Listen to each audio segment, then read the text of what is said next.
Hey guys, Alec Timmons here at PowerFab Automotive. I just wanted to break down for you this Datsun 260Z headlight switch slash turn signal slash high beam.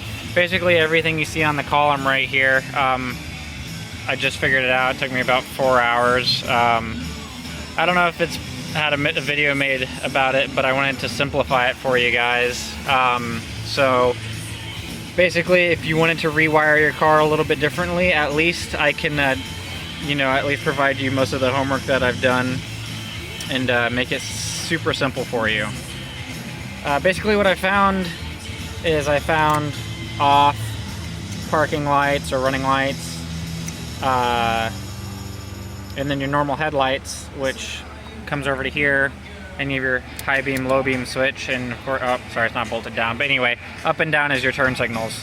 And I wanted to show you how they're wired through, all this stuff.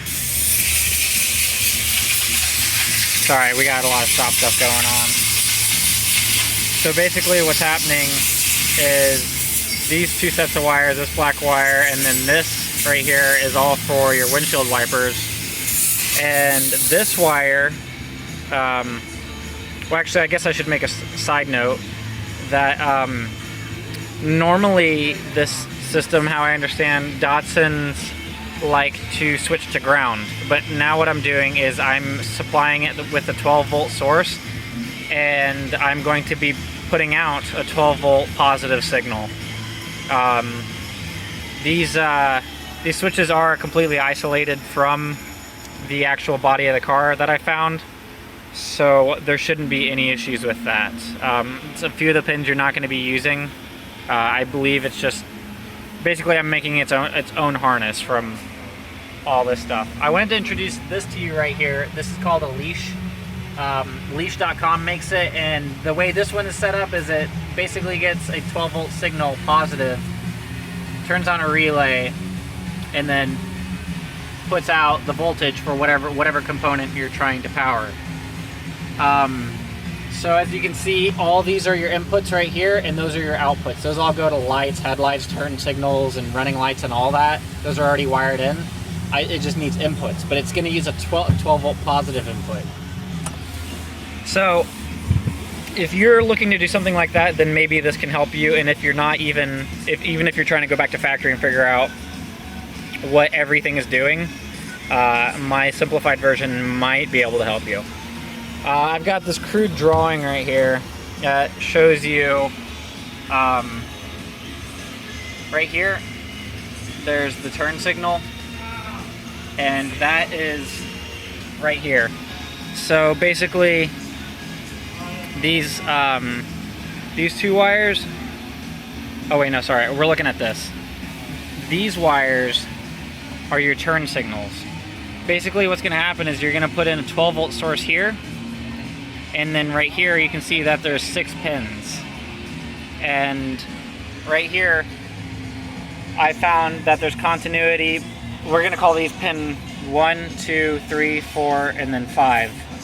Continuity right here and here you can use as your left turn signal. So put 12 volt positive in here and pick either of these two, or both, it doesn't really matter, and you'll get a 12 volt source out, and that's to trigger your leash. And then right here you can still put in your 12 volt in, and then you get your 12 volt out for your right turn signal. Right here you have your horn switch.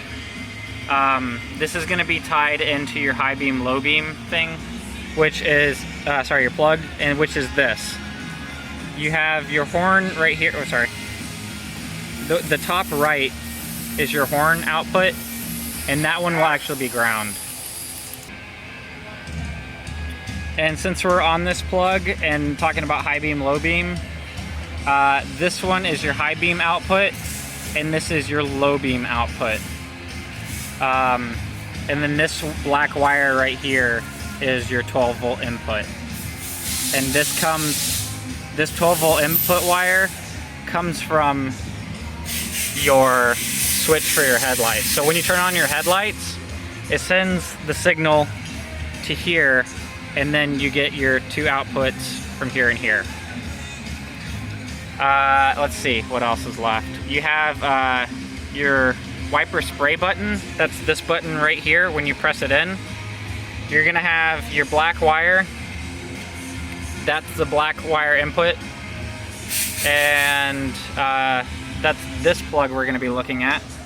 There are 9, sorry, there actually needs to be another line right here. There's 9 pins. There's 9 pins in here, and you can see the top middle one is your horn, sorry, not horn, your wiper spray button. And then if you need wiper levels, basically 1 through 3, you have your 3 dots. You can see this will be level 1, level 2, and level 3. And that's right here, you can see the corresponding thing. So this is level 2 on the top left, and in the very middle of all of them is level 3, and at the very bottom middle is level 1. So you're going to be using pin 1, pin 5, and pin 8. If you count 1, 2, 3, 4, 5, 6, 7, 8. And then also the headlight switch, you're going to be using this as a 12 volt input, and then to get parking lights, you see these 2 green wires up here. They're at the left middle and left bottom right here. So basically those 2 wires are your parking lights. You can put a signal in and out, and that'll work. Anyway, I don't know which year the switch is off of. It could be off of a 240, 260, or 280. So everything could be different. But if this happens to match what you have, then that's great, and I'm hopefully this can help you. But here I know this is really crude, but just pause it and you can hopefully glean information off of all of this. Hopefully I've covered everything on the steering column, and I hope this helps you, and hope you all have a great day.